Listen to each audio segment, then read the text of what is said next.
There can be no society without a shared memory of its history, where it has been, what are its core values and aspirations, who have been its architects.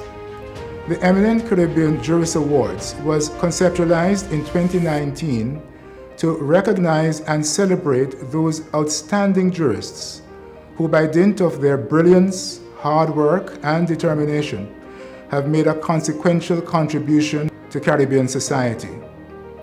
The 2021 installation of these awards pays homage to pioneering Caribbean women jurists who have built and are building the Caribbean society through their contributions to legal activism, adjudication, corporate governance, education, politics, and public service. These are women who have shattered glass ceilings and who have blazed an inspirational trail for the younger generation and indeed for all of us to follow. Many of our outstanding women have served diligently away from the limelight and popular acclaim. Today, we recognize those who have given their careers to a life in public service. Dame Justice Monica Joseph, a remarkable woman who served the people of Grenada and the wider Caribbean well. Dame Justice Monica Joseph has left an indelible mark on the landscape of the Eastern Caribbean. As a senior civil servant, she found her calling in law and rose quickly in the ranks. The first woman to attain the position of Solicitor General in St. Vincent, Dame Monica filled many offices and served the region with distinction. Even more remarkable was her dedication to public service throughout her career and even after retirement. Even today, she is held by her peers in high esteem. Well, I came up from a family of police people. My father was a police officer. My uncles on both sides were police officers. My cousins on both sides were police officers. So I learned to look at things in a certain way, that people would put their trust in somebody they had brought up to behave in a certain way, which is to listen to people, to be guided by what you're taught, and to help people.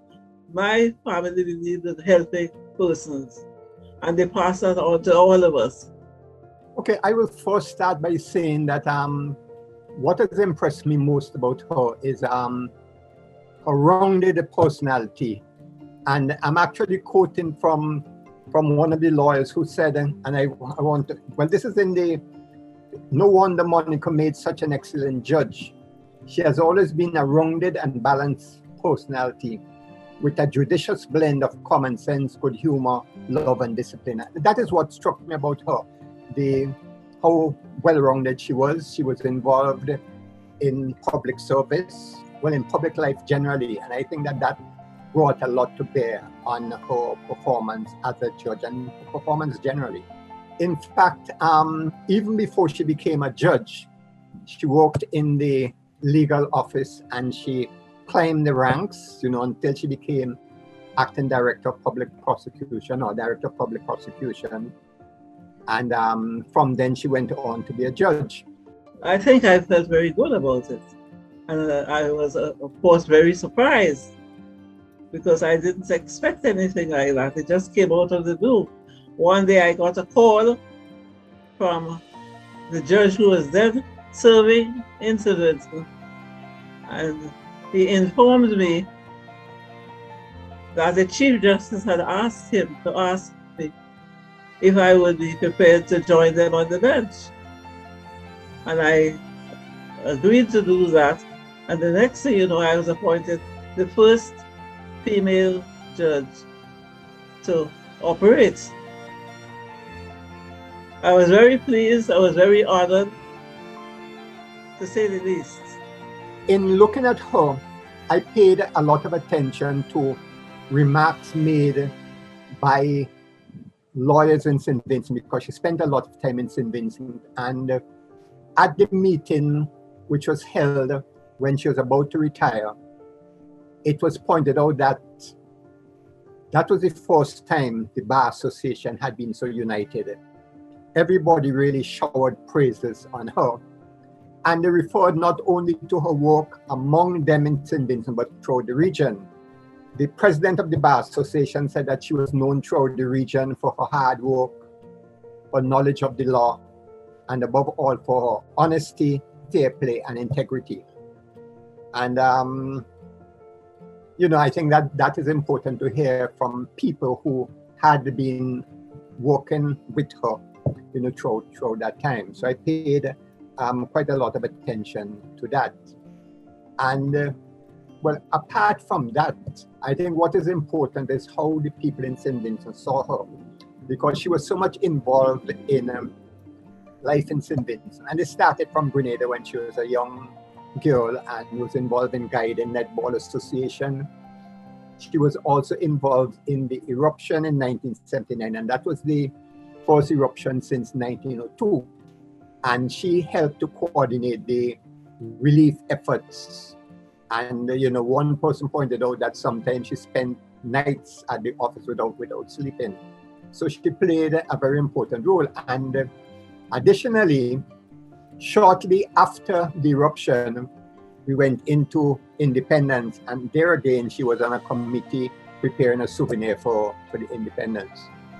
The efforts, being the first female Supreme Court judge in the OECS was important in itself. And I pointed out that this came some years after the International Year, Women's Year, and that people from the region would have been happy to have put a tick and said that we have, after all, appointed the first Supreme Court judge, a female.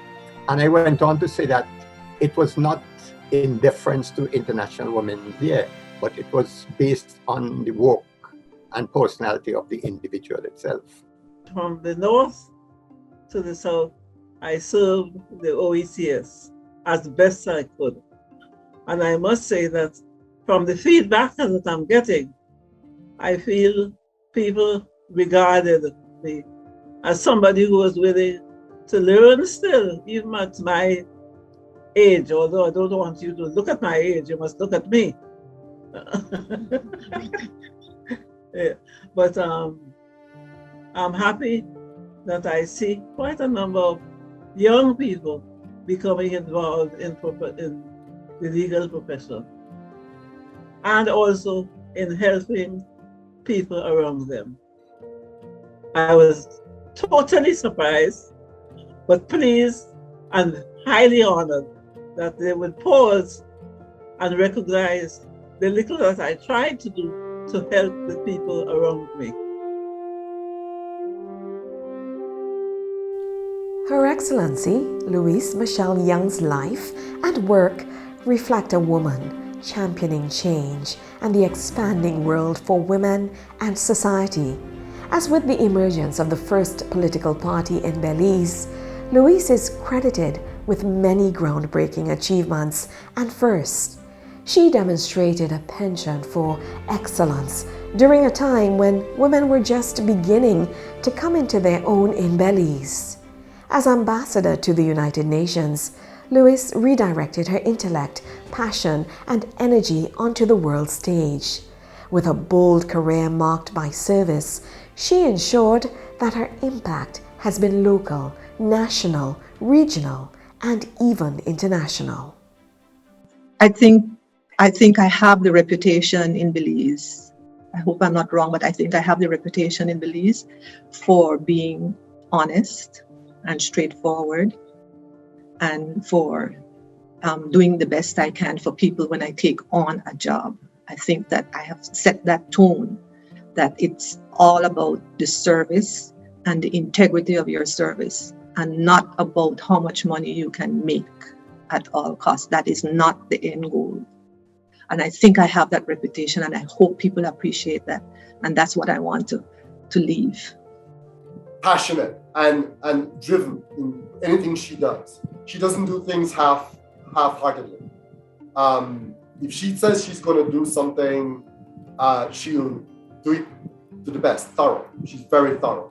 And even people that she's had challenges with in the past, because all of us, nobody likes everybody and everybody doesn't like everybody, right? Very few people would say they don't respect her. And I think that's what will live on, that she doesn't do things halfway, and she will commit, and you will know where she stands to a fault. And I can attest to that personally. I remember the very first office she had and where it was, and then the second office. And so it was built on her really being brave. There were no women lawyers practicing, particularly in public. Like I said in the bio, the only other lady lawyer was just a solicitor. She just worked in chambers. And so lawyers had to do very visible cases. So she did a lot of criminal work, which, as you know, you spend more time in court, so people get to see you. And she was very good at it and very passionate about it. I don't think she slept a whole lot, because she's that kind of person, when she gets involved with something, she's on it all the time. But she took some high-profile criminal cases very early in her career, which helped boost her profile and hone her skills. I did criminal law when I first came back a little bit, and I moved away from that pretty soon. I think it was opportunity. I didn't set out to do commercial law. It was just the opportunities that came my way, and I just got into it. I think more these days, a lot of the lawyers specialize in one direction or the other, but I didn't just do commercial law. I did other things as well, but primarily commercial, and it was pure happenstance. And I think it's one of the most fruitful, financially fruitful areas of law to practice in, and interesting as well. And even more so today, the law has developed so much commercially that it's unbelievable what is now the law. Yeah, well, I think the basis of it, I mentioned in the bio that my mom worked in social work, and so we all sort of developed that affinity for that, and so that sort of service, I think Lois picked up on that quite a bit. And she took the same professionalism to these organizations and serving on these different boards, and at the high school, the junior college, and on the different boards she served on. Also very professional. I think she allowed her legal thought process to guide her through reasoning through the challenges that the organization may have been facing, and coming up with solutions. She doesn't beat around the bush a whole lot. I think that aided organizations stay on task and stay focused on what they were supposed to do. I think she took that ability to focus on what was important, which is what law trains you to do to a great deal, and apply that to what the organizations were trying to do when they can get scattered. When it's voluntary work, you can get scattered and want to do everything. I think she took that sort of laser focus organization and reasoning to the approach to solving problems. There were lots of committees and things that I was on, but they all needed a legal basis, of course. So yes, I was involved in this community, and I actually was a member of the Association of Concerned Belizeans, which was an active group, and we were all activists, political activists, wanting to see good governance. And I still maintain that you absolutely need good governance as a starter for any country to get off the ground. It was essential to be a practicing attorney in order to effectively be involved in any of those committees that I was on or associations, because you've got to understand the issues properly. And basically, it's the law that underpins all the issues in our society. So you said, Rick, you cannot discard the thread of the law. You've got to know the law, and it takes time to do those things. You've got to have energy and time. You also have to put yourself to one side a bit it's not about you. It's about the issue. It's about basically for everyone, fairness. All people want is to be treated fairly. And I always had that in my mind, even as a young girl. Fairness. There is nothing that spawns a dispute quicker than unfair treatment. We all want equity. We want to be treated fairly. And I used to bear that in mind in everything that I did. Fairness to the citizens of your country. Fairness in what you do in your personal life. You know, that stint at the UN, it was offered much earlier than when I took it. It was a great opportunity. You know what I realized, which if I hadn't realized it before, I certainly realized it when I went to the United Nations, which is that we small countries, we are essentially alone. And CARICOM needs to be CARICOM and stick together. You know, the European Union, they moved as a bloc at the UN, and so did the African Union, and so does it up to this day. So we in CARICOM, we need to stick together because essentially it's the developed countries forging ahead, and the developing countries like our islands and Belize, we have got to realize that whatever the developed countries do for us or help us with, it is really basically to further the agenda of those countries. Our interests are collateral, and our interests are only their interests when it furthers what their goals are. So the sooner we realize that and realize that there is no free lunch, the better for us. We have got to look out for ourselves. I think she's as effective as she could be by her personal drive. Belize is a small country, and as you know, and not a lot of resources are available to foreign missions. And so I think she did what the best anybody could do, given the resources and given the size of the country. There had been some really good work done before in the diplomatic realm, because Belize has always depended on international relations and on diplomacy, because we have this Guatemalan territorial dispute with Guatemala, which is now at the International Court of Justice. That overshadowed most of our lives as people, kids growing up, and then as young adults. Belize only became independent in 1981, so we were already adults. We grew up in a colony.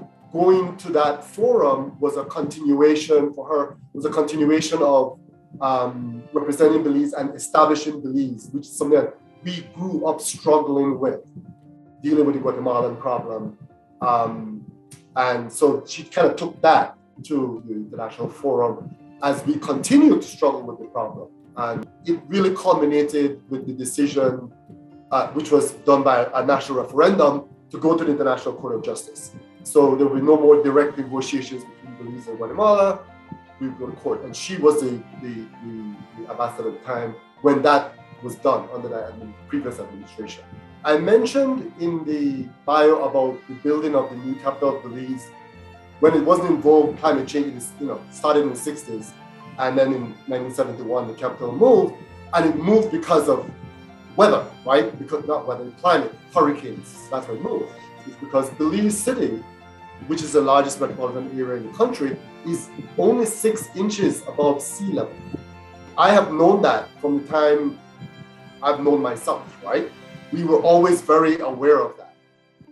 And so I think that she would have recognized that and taken that passion. So even though we're a small country, use that part of our experience to drive what she was doing and identify with what was going on in different parts of the world.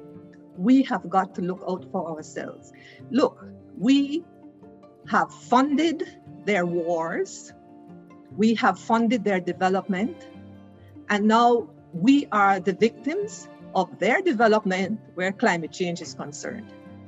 And yet it is the hardest thing to get the developed countries to take our difficulties, our aspirations, and our needs on seriously. They talk about cutting back on greenhouse gas emissions. We hardly admit we're certainly not responsible for where we are today. Being honored in the region, I feel, and I know she feels that because she expressed her absolute joy and how humbled she was by this recognition. To be recognized in the region is significant. Again, it flows on from, I guess, this nationalistic regional integration feeling which we grew up with. Again, she could attest to it, and our generation could attest to it, that Belize's moving forward to independence was grounded internationally by Caribbean support, right? And so we feel as kinship. She has, as I said, she's been to the Caribbean Court of Justice herself, as I said in the bio. So she does recognize the importance and significance of this regional accolade, and I think she is much deserving of it. The laws that govern our society emanate from the legislative process in our parliaments. We honor those women who have been stalwarts in that process. Alex Boyd Knights, Speaker Emeritus, served as Speaker of the Commonwealth of Dominica's House of Assembly for a monumental 20 years. Her illustrious career in law and parliamentary affairs in Dominica and the wider Commonwealth was marked by her contribution as chair and member of the Commonwealth Women Parliamentarians, advocating for the rights of women and children and championing the passage of related legislation. Life moves on and you move on, and you have to sort of get on board. For me, the defining moment of my transition from having a dream to be a lawyer to reality was when the University of the West Indies began offering what they call the Challenge Program. It was first the social sciences, and my recollection is that I was in St. Lucia at the time, and I enrolled. I understand at that time they were doing it in all the islands, and I can't remember what year, but it would have been in the 70s.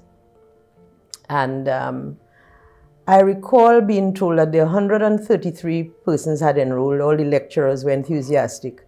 But at the end of the day, at the end of that academic year, only 2 persons wrote the exams, and I was one. Imba Charles and I, we wrote the sociology exam. Everybody else seemed to have dropped out.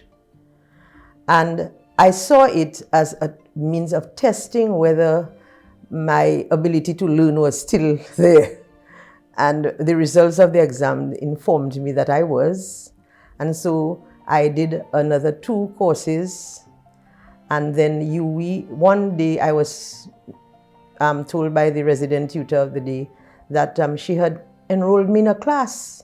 And I said, but she just called me on the phone and she said she wants to see me. I said, look, I paid all my debts, She said it's nothing to do with debts. She had already even filled out the form because they were offering law, and she thought I'd be a good person to do law. Well, regarding her personality, she is very multifaceted. And this, in fact, comes out of her family background and where she lived. Her family, one branch of it through her father, came from the distinguished, long-standing Boyd family, who held major positions in various aspects of Dominican life throughout history. So her father, for instance, was a member of the Legislative Council. That would lead her in to feeling comfortable with the House of Assembly.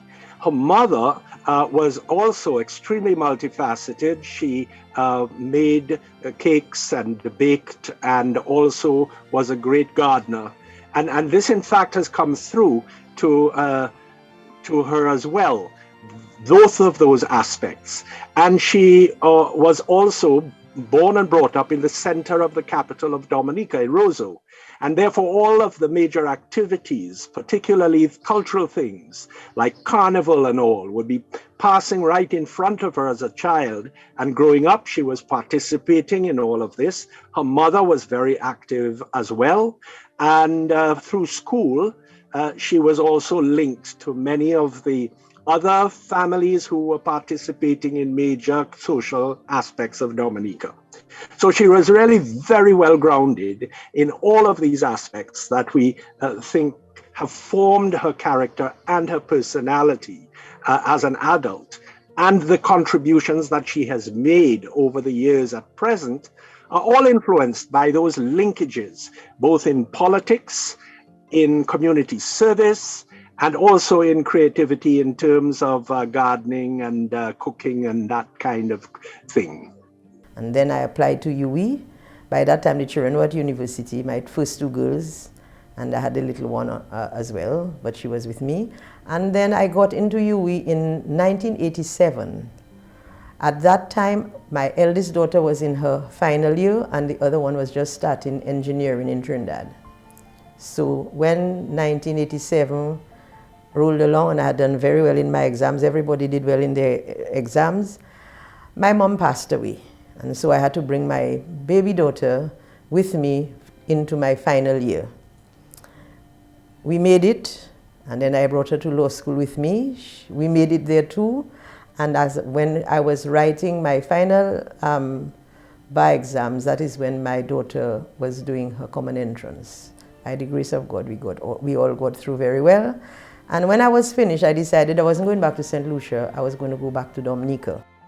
Well, I knew her from before she left for St. Lucia. I knew her as a young lady. And I knew her in St. Lucia for all her activities there. And then I was extremely surprised to hear that she moved on to law. And of course, the thing is that she found her niches at Cave Hill. Wherever she felt that she was of help and use in linking with even younger students, she would do so. So she didn't kind of force herself to try to be younger than she was. On her age level, she participated in things and assisted with things and gave guidance on a personal level. But at the same time, she had that the fortunate thing about being a mature student, which I myself was in my day. She was able to have the experience, a life experience, to be able to throw into her legal studies. And yes, it was peculiar, but she adapted to it, that one of her children was actually at university at the same time that she was. But it was this adaptability, and I think that this is one of the threads that runs through her life, that in regardless of what situation she is, whether it's a matter of age, whether it's a matter of being a woman, whether it's a matter of having, difficult challenges in personal life or whatever, she was always and still is extremely adaptable to change and to moving into new situations. Immediately I got into Dominica as an attorney at law and got called to the bar and all of that, I began to see what was happening about the way women were.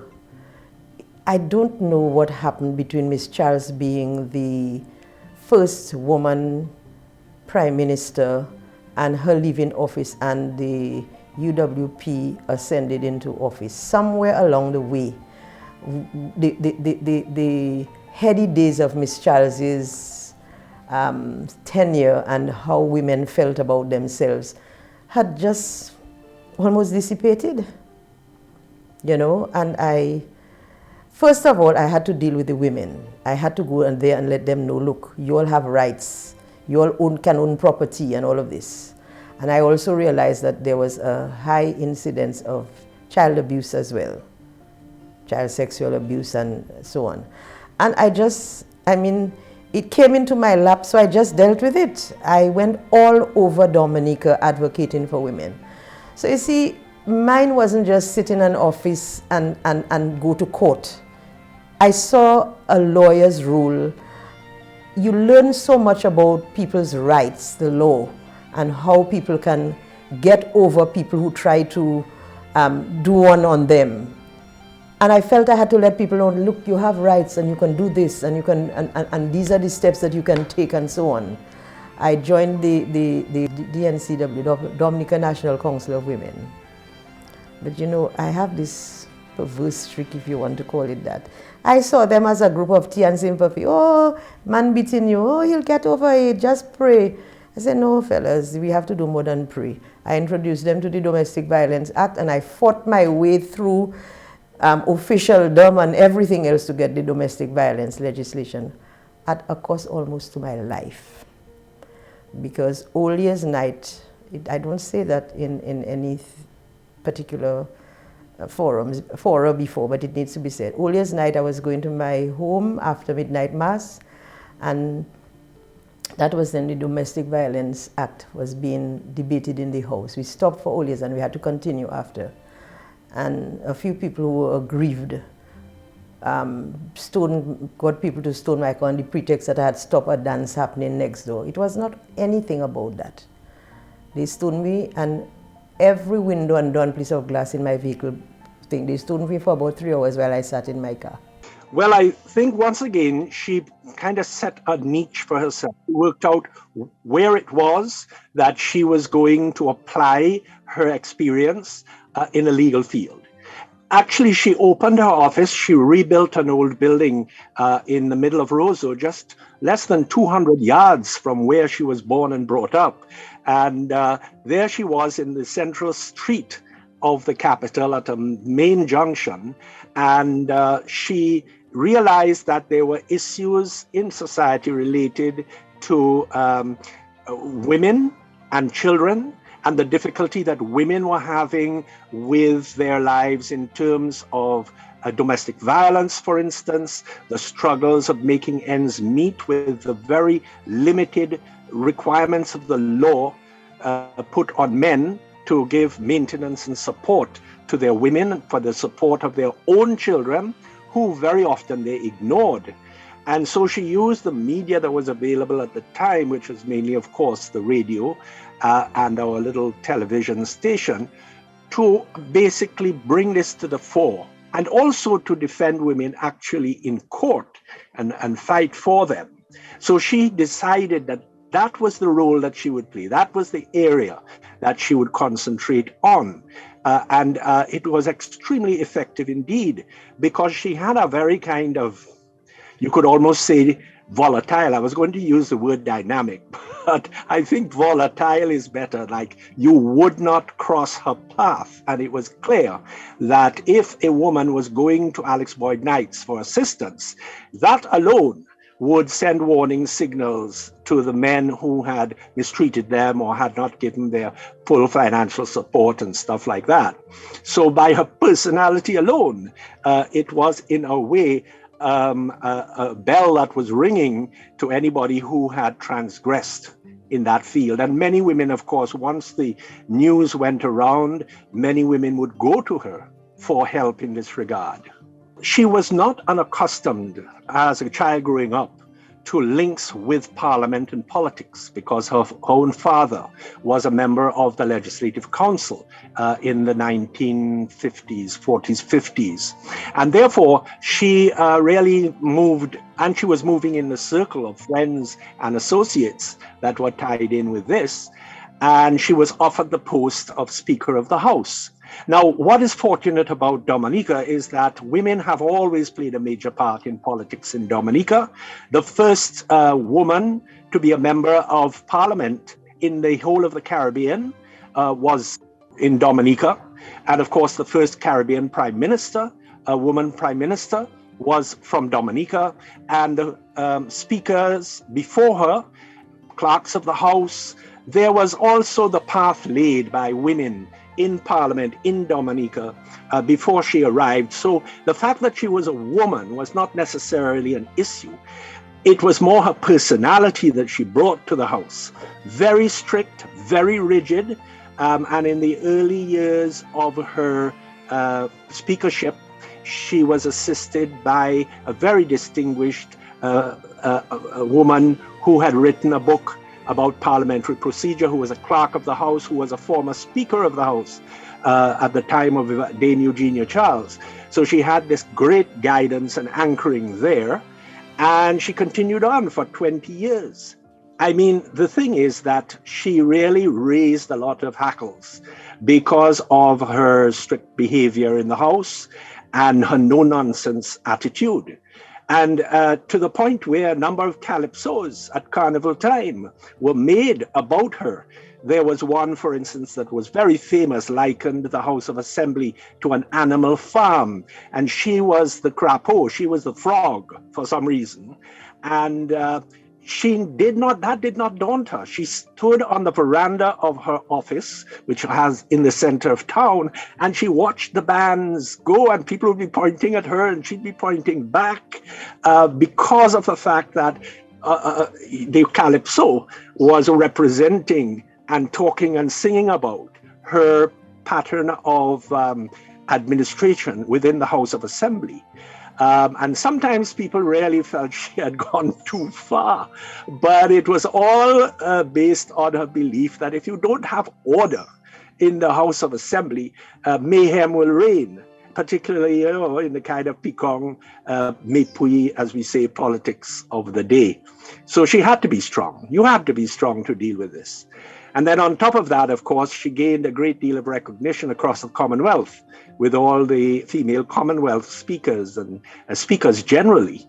And she was always on trips as far as places like Tonga and Sri Lanka and these places, going to meetings. And she was recognized and loved by many of them around the world. When I went to China, I was asked to be on the show of one of the top chefs in Beijing. And to my honor and pleasure, I was invited to cook something typical of Dominica. So I made the famous Creole dish, fish bouillon. So specific and particular way of cooking fish. And I also did shrimp in coconut milk. And needless to say, I work with my seasoning, because I wouldn't get my nice seasoning pepper and my thyme and all of these things there. So I worked with my seasoning.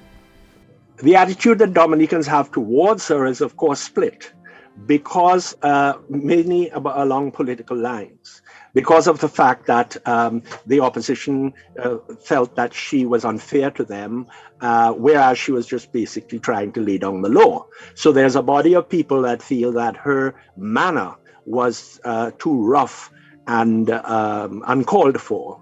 But then she has this massive following who, in reflection, realized that in such a difficult space, and having to deal with such difficult and highly toxic politics, that you have to be firm. So I would say that now that the years have passed, she's out of the post, there is this lingering respect for her in that role as Speaker of the House. The manner in which she administered Parliament has left a legacy for any speaker who is going to follow, that they have got to ensure that there is a level of order and fairness in the House. And that would be her legacy. Because, of course, as a speaker, you cannot participate in debate. Although she did, and this was one objection, make her feelings known and her opinions felt within the House of Assembly, but she always did it in an advisory role on the bench as Speaker. And so that legacy that she will have left will be, one, a full respect for the Speaker, that you must understand that, okay, you know this person in a small community in another level, but that once they are sitting at that chair, there must be full respect. And that also anybody from any side of the House must ensure that their conduct is fitting with the regulations of the House. And so that would be, to me, her main legacy, what she has left.